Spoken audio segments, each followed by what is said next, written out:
Anda tahu kehidupan saya dulu pada tahun 91, 92 seperti apa? Terlalu prihatin. Ini teman saya, Bapak Pendeta Kardinawan, kami satu kampung, kami orang miskin, Bapak. Kami 7 bersaudara, saya anak kedua. Orang tua saya petani miskin, ibu saya penjual tape. Bapak saya setiap Natal tahun baru main judi, mabuk-mabukan. Kalau dia kalah main judi, dia akan melarikan diri ke kota Sibolga, ke kota Kisaran, kerjanya narik beca. Dia tidak akan pulang kalau tidak dijemput oleh ibu saya. Anda tahu bagaimana ibu saya bisa membesarkan kami 7 orang tanpa bapak kami ada di samping kami. Tapi bapak ibu saya belajar untuk tidak kepahitan kepada ayah saya. Ibu saya juga belajar untuk tidak kepahitan kepada ayah saya. Ibu saya senantiasa berdoa kepada suaminya. Dia tidak pernah berpikir pulang ke rumah orang tuanya meninggalkan kami anak-anaknya karena suaminya pergi. Tidak. Dia dengan sabar, dengan setia menantikan kembalinya suaminya.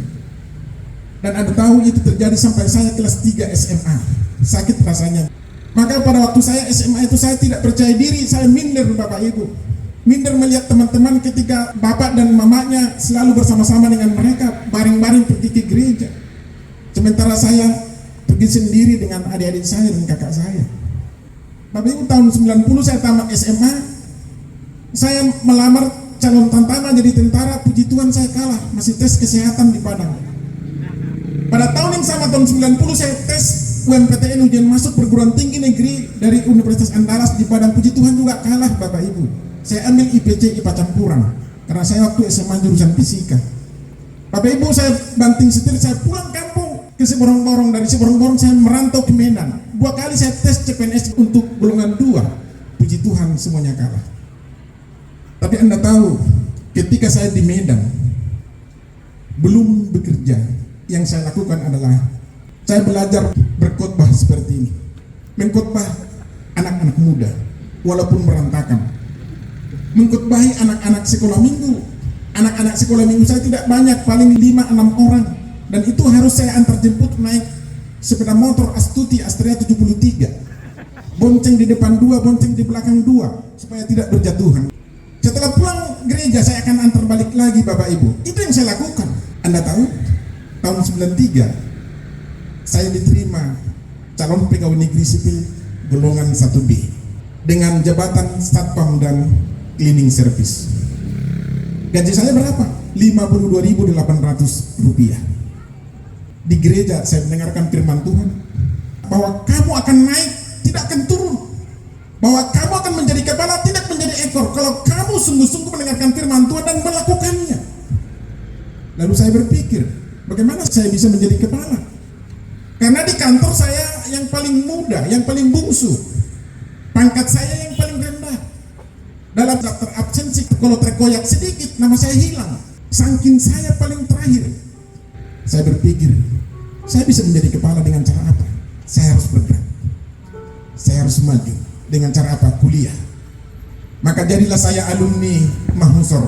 Anda tahu Mahusor? Mahusor itu adalah mahasiswa hukum sore. Saya kuliah sore Pak Endra. Dari jam 8 sampai jam 4 sore saya kerja di kantor. Jam 5 sampai jam 9 malam saya kuliah. Dan dari tempat kampus saya akan kembali ke kantor jaga malam. Saya tidur di ruang sidang, tidak ada selimut di bangku sidang. Harus pakai anti nyamuk dan pakai kipas. Pagi-pagi bangun badan sudah masuk angin. Puji Tuhan tahun 98 saya tamat S1 sarjana hukum. IP-nya berapa? 2,83, di bawah standar. Kalau Anda tamat dari Universitas Cendrawasih IP-mu 3, Anda lebih hebat dari saya. Saya Mahusor, IP-nya hanya 2,83, tidak kapabel. Saudara, pada tahun 98 ada penerimaan calon hakim dari PNS. Waktu itu saya sudah golongan 2. Saya ikuti dari Banda Aceh, puji Tuhan lulus. Lalu harus berangkat ke Jakarta untuk ujian terakhir, psikotes, wawancara, dan profil asesmen. Bapak Ibu, timbul masalah. Mengapa? Uang saya tidak ada. Maka saya pulang kampung, saya melapor kepada ayah dan ibu. Bapak, saya sudah lulus calon hakim dari Banda Aceh, dari daerah, dan harus berangkat ke Jakarta. Bapak mama saya berkata, oh puji Tuhan namanya, berangkatlah, kami doakan. Saya katakan bukan hanya doa, butuh uang. Uang saya tidak ada, saya baru pulang dari Banda Aceh. Oh, gampang aman. Kita masih ada 3 ekor anak babi. Besok akan kita jual di pasar Siborong-borong. Anda tahu, besoknya 3 anak babi ini dijual di pasar supaya ada ongkos saya dari Belawan naik KM Sinabung sampai ke Tanjung Priok. Bukan naik pesawat Pak Endra, naik KM Sinabung. Di kapal saya bersaksi bahwa saya akan ujian ke Jakarta, mohon doanya. Banyak pertanyaan yang diajukan kepada saya. Dan kemudian penguji berkata, pertanyaan terakhir, apa motivasimu menjadi calon hakim? Saya tertunduk sejenak, kemudian saya pandang itu orang. Saya katakan, Bu, saya rindu menjadi berkat bagi banyak orang. Kemudian dia heran, apa maksudnya menjadi berkat? Anda ini sarjana hukum, bukan calon pendeta, bukan calon gembala sidang, kok bicara berkat? Kemudian saya katakan, Bu, kalau saya diterima menjadi hakim, kalau diperhadapkan seorang terdakwa kepada saya tidak hanya menghukum dia atas kesalahannya, saya akan beritahukan mengapa dia salah. Yang kedua, saya akan beritahukan untuk dia tidak kembali ke jalan yang salah. Yang ketiga, kalau dia tidak salah, akan saya bebaskan dia.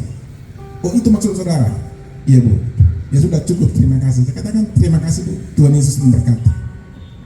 Saya pamit, pulang ke Medan. Atasan saya bertanya, Anda tahu atasan saya ini dulu tidak setuju saya kuliah. Saya dilarang kuliah.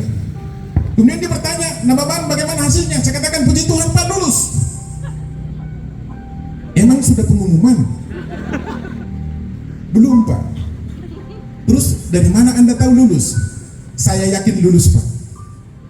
Kemudian dia bertanya lagi, ini cara dunia, pola pikir dunia akan selalu berbeda dengan pola pikir anak-anak kerajaan surga. Dari mana uangmu? Karena dia berpikir setiap orang yang lulus itu harus menyogok untuk bisa lulus. Saya katakan, Pak, kalau orang siapkan 100, saya 200. Kalau orang siapkan 200, saya 400. Kemudian dia bertanya, dari mana uangmu? Saya katakan, dari surga. Bapak tahu, bukankah bumi ini adalah pijakan kaki Tuhan? Di bumi ini tersedia emas, perak, segala material logam yang berharga semua ada di bumi ini, dan itu pijakan kaki Tuhan. Oleh karena itu Pak, Tuhan yang menyediakan. Lalu saya katakan kepada dia, sebenarnya Pak, yang bodoh siapa? Saya bilang, Bapak sudah tahu saya berangkat ke Jakarta jual 3 ekor anak babi orang tua saya. Masa Bapak bertanya dari mana lagi uangnya? Bapak Ibu, saya berlalu dari hadapannya. Itu orang selalu mempersulit saya, padahal atasan saya, dan saya selalu bekerja yang terbaik di kantor itu. Saya tidak pernah absen, saya tidak pernah melakukan pelanggaran-pelanggaran, tapi dia selalu mempersulit saya. Dan cara berpikir dia adalah cara berpikir dunia ini. Anda tahu, 1 bulan berikutnya pengumuman, ketika pengumuman, puji Tuhan, saya lulus, Bapak Ibu. Saudara yang dikasihi oleh Tuhan, saya mau katakan kepada Anda, saya tidak memiliki kualifikasi. Orang mahusor sudah terlalu sering gagal, terlalu sering kalah. Saya sudah akrab dengan kekalahan. Orang tua saya orang miskin, ayah saya juga meninggalkan kami. Tapi Anda tahu, ketika saya diterima menjadi pegawai negeri, ayah saya berubah. Dia bertobat. Dia menerima Yesus sebagai Tuhan dan Raja dalam kehidupannya, dan dia menjadi gembala sidang Bapak Ibu sampai akhir hayatnya. Ini Pak Pentakardi tahu jelas Bapak saya. Sampai akhir hayatnya tahun 2021, ayah saya menjadi seorang gembala sidang. Padahal dia hanya tamat kelas 6 SD. Saya mau katakan kepada Anda, kalau kita merubah pola pikir kita, cara berpikir kita menjadi cara berpikir warga kerajaan Tuhan, yakin dan percayalah kehidupanmu akan diberkati.